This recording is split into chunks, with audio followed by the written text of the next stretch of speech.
Well, good afternoon, everyone, and happy Thursday. It's digital host A.J. Wuest welcoming you back to Before the Four, the live stream where I go through some of 48's top news stories and then some before our 4 o'clock newscast. Wherever you're watching Before the Four today, whether that's on Facebook, YouTube, or the 48 Now live stream, as I say every single day, thank you so much for watching and spending just a bit of your Thursday afternoon here.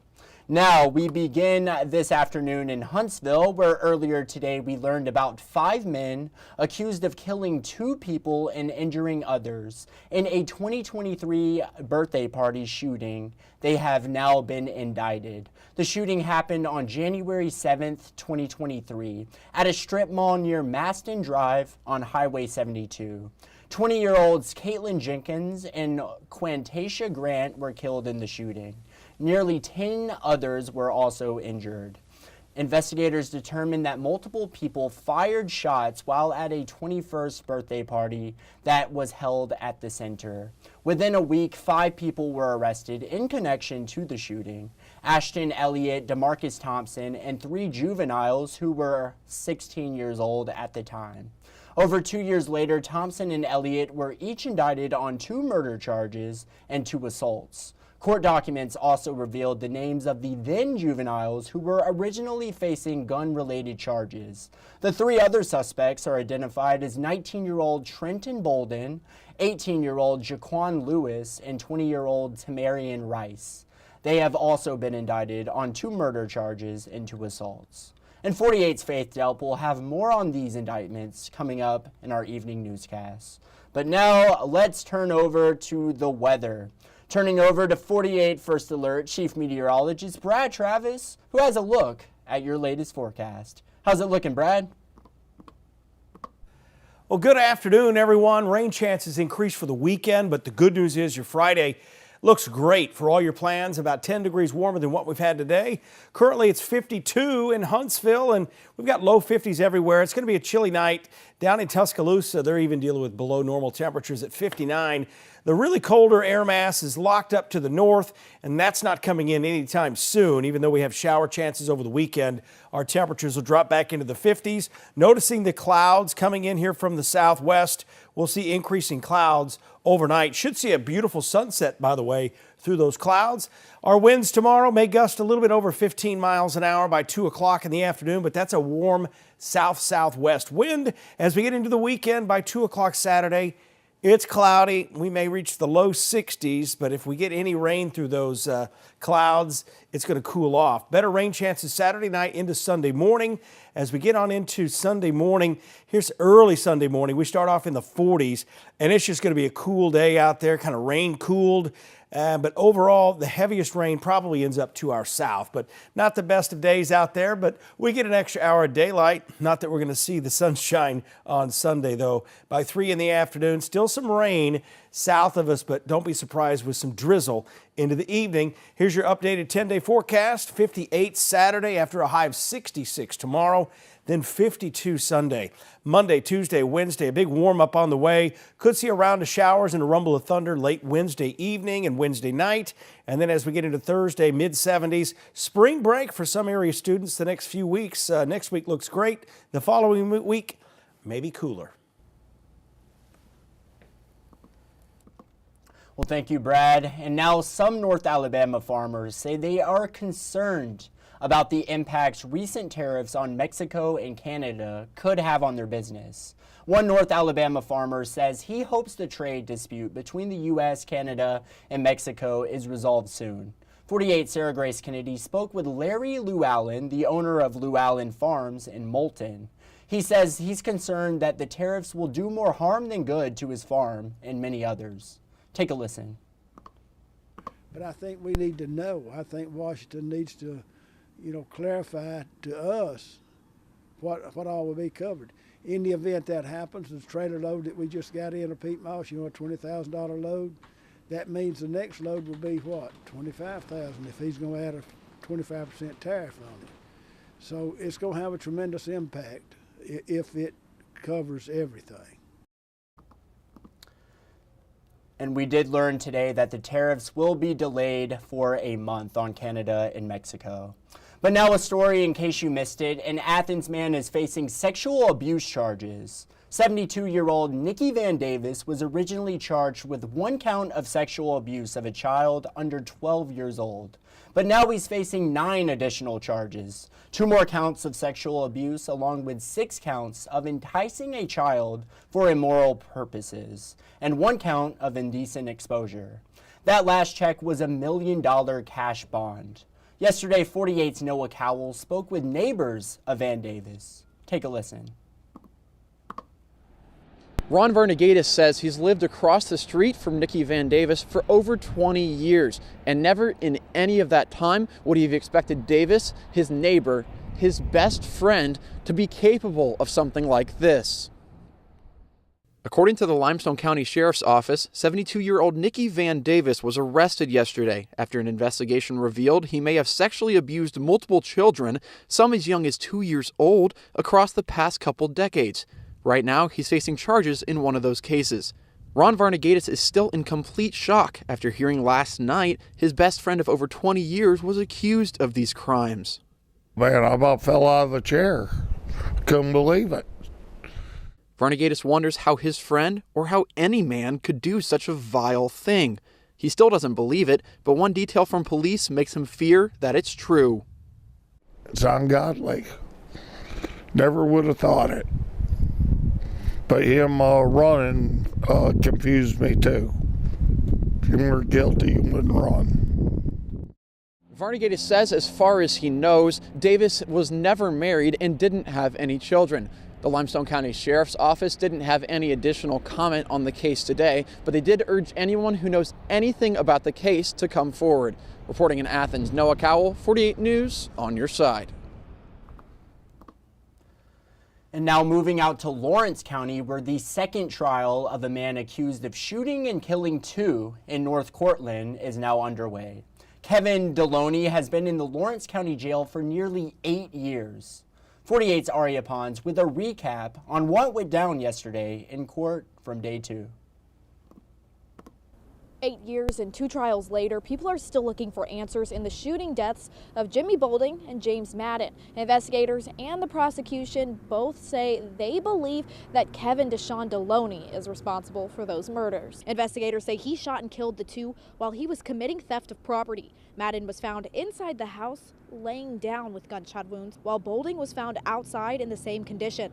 Throughout court today, several witnesses were brought up, and transcripts from past interviews and the last trial were brought back as evidence. Some of the witnesses who took the stand say they saw Deloney at the home where the murder occurred right before the shooting occurred. The witnesses say they were at Jimmy Boulding's home to buy marijuana. The state has been pushing the timeline of the murders when tying it back to Deloney with witness statements and actual testimony that put Deloney close to the scene. However, there were no actual witnesses to the crime that have testified. The chief investigator also showcased a detailed description of what was found at the scene, from shell casings to a broken door. Last February, Deloney had a capital murder trial, but the jury couldn't decide on a verdict, so it was considered a mistrial. Originally, 2 people were charged in this case, Deloney and Tamoris Boulding. However, Boulding was cleared of charges after a judge found that there just wasn't enough evidence to tie him back to the murders. Now, testimony is set to start very early on Thursday morning. As we continue to learn more, we will keep you updated. Reporting in Lawrence County, Aria Pons, 48 on your side.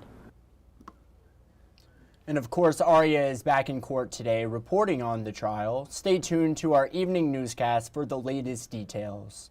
And now in DeKalb County, where 48 Savannah Sapp has been this week covering the murder trial of Keith Sullivan. Savannah with the latest from yesterday. Well, Nick Brown is currently an officer with the Fort Payne Police Department. But in 2023, when Greg Bagwell was shot and killed by Keith Sullivan, Brown was the chief investigator for DeKalb County. Today, he took the stand for more than 4 hours, describing his involvement in that investigation. Audio clips from multiple interviews conducted by Brown were played in court today. In one conversation with Keith Sullivan and his wife, Brown expressed knowledge of Bagwell's former criminal history, including arson. In a separate interview interview with nearby neighbors, Brown claims he believed Bagwell had a demon possessing him. The defense also brought up information provided by APOST, the organization which provides training for police. From that information, attorney Nick Sparks referred to adrenaline response and how humans would react if they feel threatened. Sparks asked Brown if it was reasonable to believe that Sullivan felt threatened by Bagwell and reacted similarly to what the research showed. Brown told the jury he could not disprove that Sullivan felt fear or perceived a threat from Bagwell. Well, we are still finishing up witnesses from the prosecuting attorneys, as well as looking ahead to see what the defense has up their sleeves in the coming days. Testimony will continue Thursday morning. In Fort Payne, I'm Savannah Sapp, 48 News, on your side. And Savannah will as well be further reporting on this trial today, so stick around for the latest in our evening newscast for that one as well. And now, following up on a Decatur shooting that recently happened at Nash Barbecue, in an exclusive 48 interview, Nick Ballinger spoke with the mother of the 18-year-old who was shot and killed in last month's shooting. Take a listen. A month has gone by since 18-year-old Deshaun Lewis was shot and killed outside Decatur's Nash Barbecue on 12th Avenue. For his mother, Bianca Harris, the pain of losing her son is constant. It's a pain like that people say that you get over. It gets better by the day.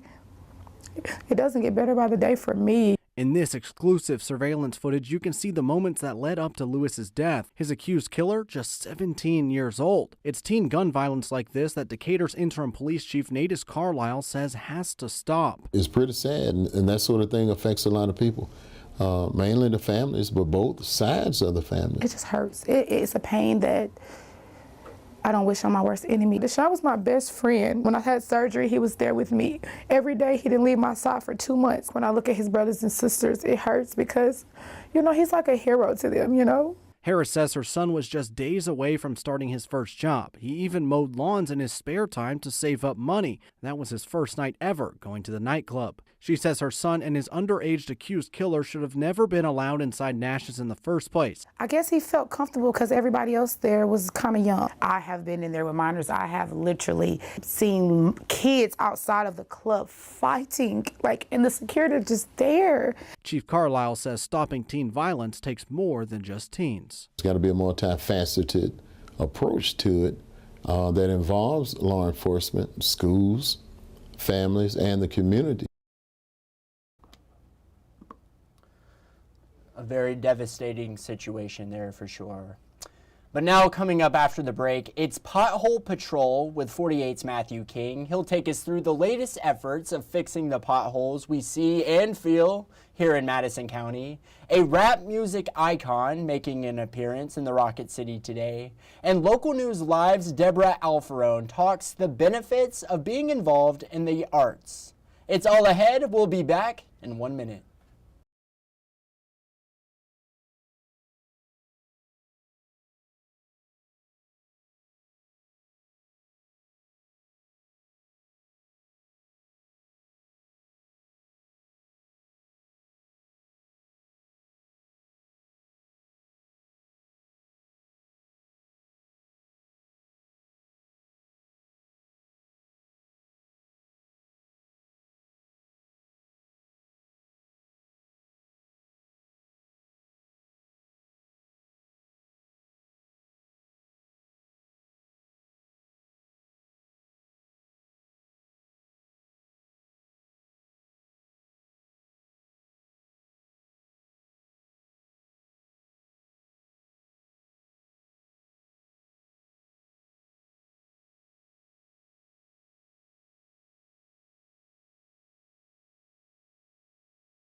Well, hello and welcome back to Before the Four.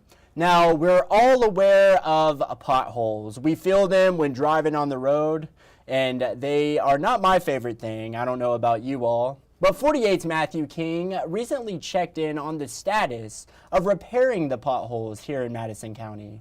Matthew spoke with officials who say they want to repair them during the peak season.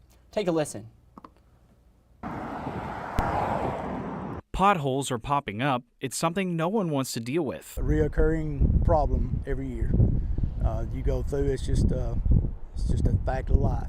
Especially Madison Public Works Director Kent Smith. He says right now is peak pothole season with employees working around the clock to clear out as many as possible. We have a crew that's what they do daily around the year primarily, but especially this time of year. But why so often right now? He says the constant changes in the weather are to blame. Wet weather, of course, and then the freeze comes after it, and it gets into the asphalt cracks, and then it freezes and it heaves up the asphalt, and then when it thaws, it leaves a void that starts the beginnings of a pothole. A similar effort is happening in Huntsville, too. When weather permits, sometimes when it's too cold, sometimes when it's too wet, we can't repair them the way that we would like to, but we will come back and do more permanent fix when weather does permit. They both ask if you see a pothole in city limits, report it as soon as you can and keep your eyes out. You see one, just do your best to use extreme caution when you're on the roadways.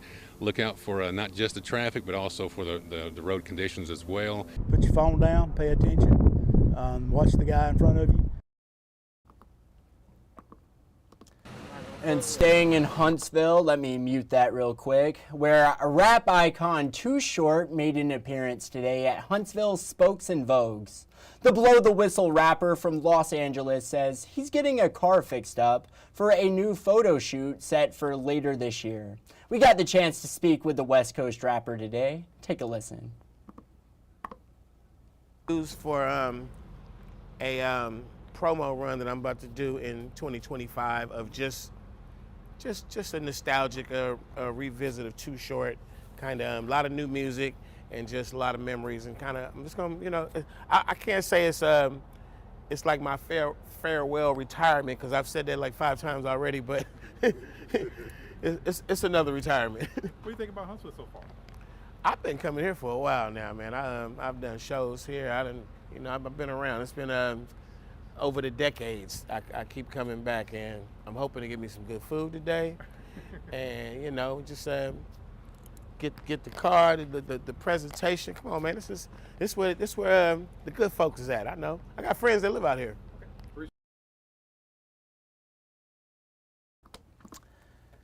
Well, very, very cool. Hopefully he enjoys it here in Huntsville, but awesome story there. Now, studies suggest that participating in the arts, whether it's singing, acting, or painting, can help you be happier and healthier as you age. Deborah Alfarone introduces us to watercolor artists in her 9th decade of life, who's sharing her lessons of life, well lived and well painted. Take a listen. It's just what I do. It's the thing that I enjoy doing, and I do it as much as I can. 90-year-old watercolor artist Barbara Buer has been painting for as long as she can remember.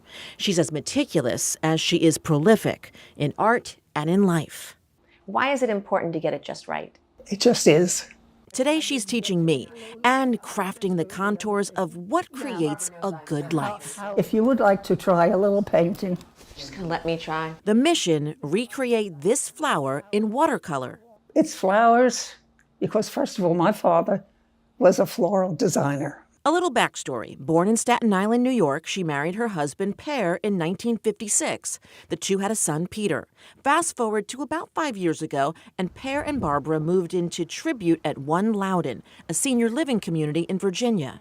Per died in 2023. All through it, Barbara painted.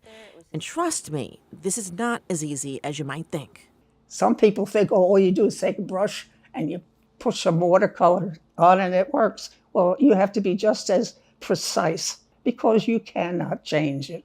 There's life lesson number 1. Strive for precision with your words, your actions, because you can't take it back. Did you ever teach? Oh, yes. What do you feel like when you're painting? First of all, it's always a challenge. I never sit down and figure, well, this is going to be an easy one. And they're a challenge, and I love the challenge. Life lesson 2, find the challenge, get uncomfortable, try something new. It may keep you young. The next lesson Buer learned about 40 years ago. The self-taught artist applied to the American and National Watercolor Societies. I thought that would be terrific. So I sent my application and my paintings in. And about 2 months later, they accepted me. Were you surprised? I was tickled pink. I was absolutely delighted. Ask for what you want, even if you think it may be out of reach. You see, this is there. Yes, absolutely. That is there. What kind of advice would you give to someone who wants to start painting for the first time? Get out your paintbrush and paint and paint. Choose subjects that appeal to you. Don't try to do something just because someone else is doing that type of thing. Be authentic and just do it. What have you learned at 90 that you didn't know before? To be thankful for what I have, to have been happily married, to have succeeded and been recognized in my art world, and to have a wonderful son. How would you grade my painting right now, Barbara? I think it's fine. Is fine good? A reminder, you can choose to see the strokes, the lessons, and life all as good once you consider the whole picture. In Virginia, with The Good Side, I'm Deborah Alfarone. They should be darker, right? You see that shape? I love it. Just do it. Great advice there. You do not become a great painter unless you first pick up the paintbrush. Awesome story there. Now let's head into the stories you're just not going to want to miss coming up in our evening newscasts. A sit-down with new Decatur Interim Police Chief Nadis Carlisle, 48's Callie Neese will be on that coming up. The City of Madison's Zoning Board expected to approve a freestanding clinic at Crestwood Medical Center tonight. 48's Noah Cowell will have that, and these are just a few of the stories you're just not going to want to miss coming up in our evening newscasts. And it's just about that time. Let's see what our 48 Facebook question of the day was. What makes Huntsville, Alabama unique? And let's see what you all had to say. Jessica, she said, having all the nature hiking trails so close to home. That is very, very true. So much nature around here, so many hiking trails. This weekend, I definitely had to make my way on a few hiking trails, and it was nice. The sun was out, especially like Sunday going into Monday. Super beautiful music. The music scene is very good here, I do have to add as well, and lots of diversity, and that is very true as well. So much to see here. Yeah, it's a hidden gem. I agree 100% with you there. Jessica, thank you so much. Jonathan said Huntsville is the only city in Alabama that is in fact a large city, but still has that heart of Dixie feel. Very, very true. I get that vibe as well, Jonathan. Thank you so much for commenting. Walter said Marshall Space Flight Center. They put us on the moon and made it look easy. And believe me, I am no rocket scientist, but that is not an easy task. And the Marshall Space Flight Center did that. Walter, thank you so much. Rocket City Bernard said Huntsville has all the weather. Emphasis on all. That is very true. We've had, I think, all the weather this week alone. Yeah, we have all the weather. 100%. Very true comment there. Thank you so much. And then Kevin, there's a Dollar General every 1.7 miles, or roughly every 34 potholes, if you're counting that way. And that kind of goes into Matthew's story on potholes.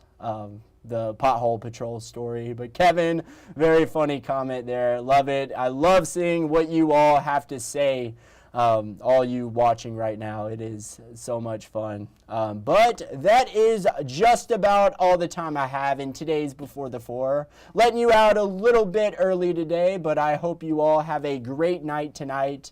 Do something fun tonight. Do something for you, 100%. Well, that is it, y'all, but I hope you all have a great night. Enjoy tonight's evening newscast, and as always, thank you so much for watching. You all have a great night.